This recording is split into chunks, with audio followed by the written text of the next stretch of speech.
What's up guys, welcome to Tech Savvy Buyer. So in today's video, we're going to take a look at bequiet's latest mid-level entry air cooler, which is their Shadow Rock 3.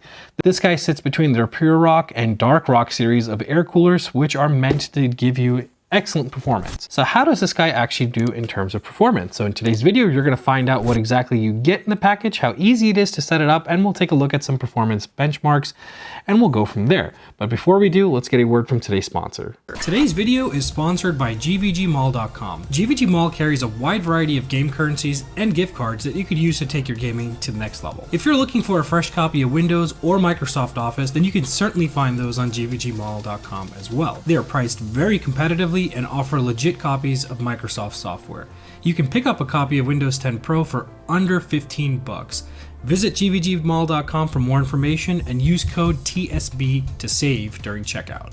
So welcome back guys. So now for those of you guys who are not familiar, the Shadow Rock 3 is bequiet's mid-level air cooler. Now if you want to get something that's complete entry level, that is the Pure Rock series, and if you want something that's a little bit more over the top, you can go and pick up their Dark Rock series. Now what makes the Shadow Rock 3 unique in this case is very first thing I'd like to say is the fact that they've incorporated some new design features that really let it box above its weight. And what I mean by that is the amount of TDP that this can handle is pretty much similar to or equivalent to what the Dark Rock one can handle, and that's at 190.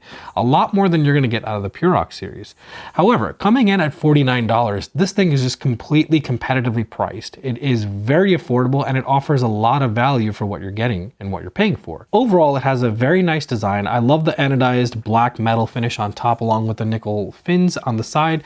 The spacing of it is a little bit more than you'll see on some of the other ones, and I think the reason for that is to allow more airflow and not necessarily more air pressure. In this case, you're only pairing one fan that comes included inside, as opposed to having multiple fans such as the ones that Noctua makes, or even the ones that bequiet themselves manufacture. So aesthetic wise, I think this thing has done a very well job, and it just goes to show you that you don't necessarily need RGB to get your build looking tip top and in shape. Now with that aside, let's talk about packaging. So inside the actual box, you get the cooler itself, you get a nice bequiet fan which has an impressive decibel rating of only 24 dB at full speed, which means that you're not really going to hear this fan when it's spinning at full speeds. In addition to that, you get all the brackets you need to support whether you're doing an AMD or an Intel build, and you also get a nice long Phillips screwdriver used to install this in. Now installation is pretty straightforward. If you are using an AMD board such as the one I have here or anything similar to that, you will need to change the factory brackets to get everything installed. Again, it's only 4 Phillips screws, super simple to do, and it shouldn't take you a long time at all. No rocket science to this at all.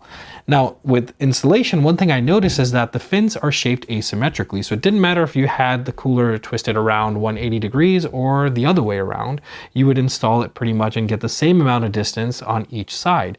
That makes it more compatible with higher configuration types of RAM that have, higher heat sinks on them, or if you're using an AMD or an Intel slash, whichever kind of board you're going with in this case, it's just going to work well and give you enough space to actually work with. So let's talk a little bit about performance. As you guys can see, I have this on an open air bench, and the reason I decided to do that was because I did not want the actual test results to be hampered by any of my other components that may be projecting off too much heat.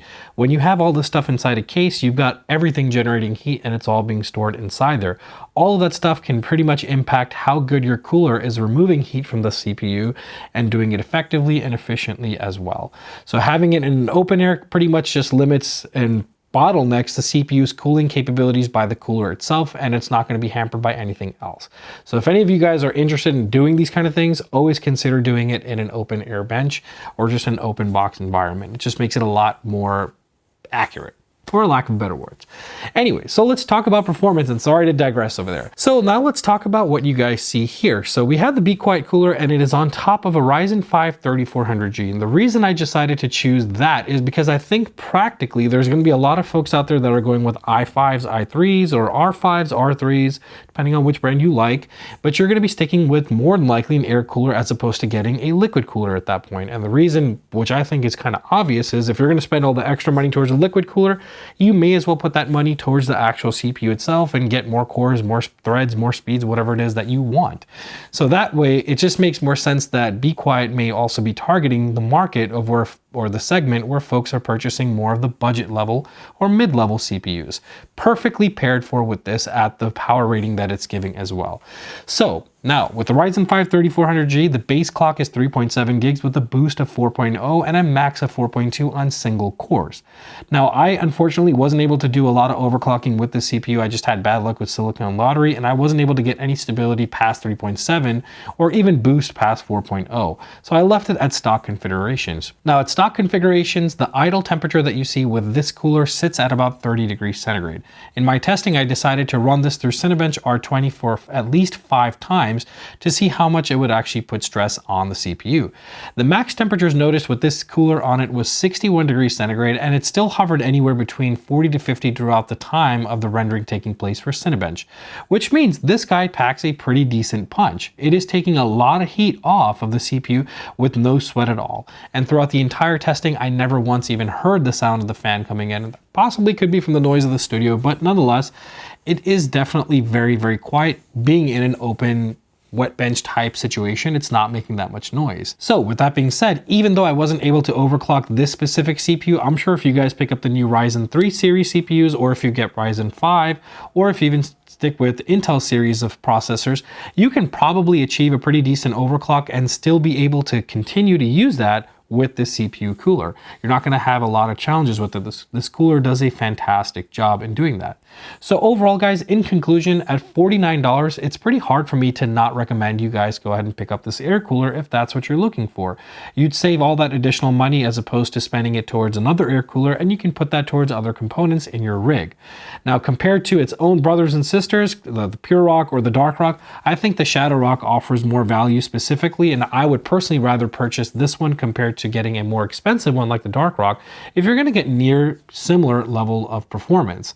So within a couple of degrees of difference, it's not worth spending the extra money and going and getting the Dark Rock. I think you should stick with the Shadow Rock. Again, that's my opinion, and you guys are welcome to your own and make decisions as you find fit for yourself. So with that, guys, you can't go wrong. 49 bucks. It looks fantastic, doesn't have any RGB, stays quiet, does a good job at cooling, and it is able to handle a pretty decent amount of power or dissipate a lot of heat based on its specs. So with that, my verdict is that this is a very, very solid air cooler, and I think bequiet did a stupendous job. The inclusion of the Phillips head screwdriver, as well as all the things you need, thermal grease and whatnot, this makes this a much more easier thing to install into your build and overall makes it more efficient. So if you guys want to pick one up, I'll leave a link in the description below. Of course, for those of you guys who are curious, this unit was just sent to me over for review, and this is not a sponsored video by bequiet. I am not being paid for this. This is my true own opinion in regards to this cooler. So let me know what you guys think in the comment section below. If you guys are new and you like this kind of content, go ahead and subscribe to my channel and help support the channel, and I'll continue to make videos so that you guys can pick out and take a look at all these different things and make decisions for yourself and become more tech savvy as well. Again, if you guys like this content, go ahead and smash that like button, and as always, thank you very much for sticking through the channel. If you want to go an extra step further and support the channel, you can always do so by checking out my Patreon link in the description below. As always, guys, it's been a pleasure, and until then, I will see you on my next one. Peace out.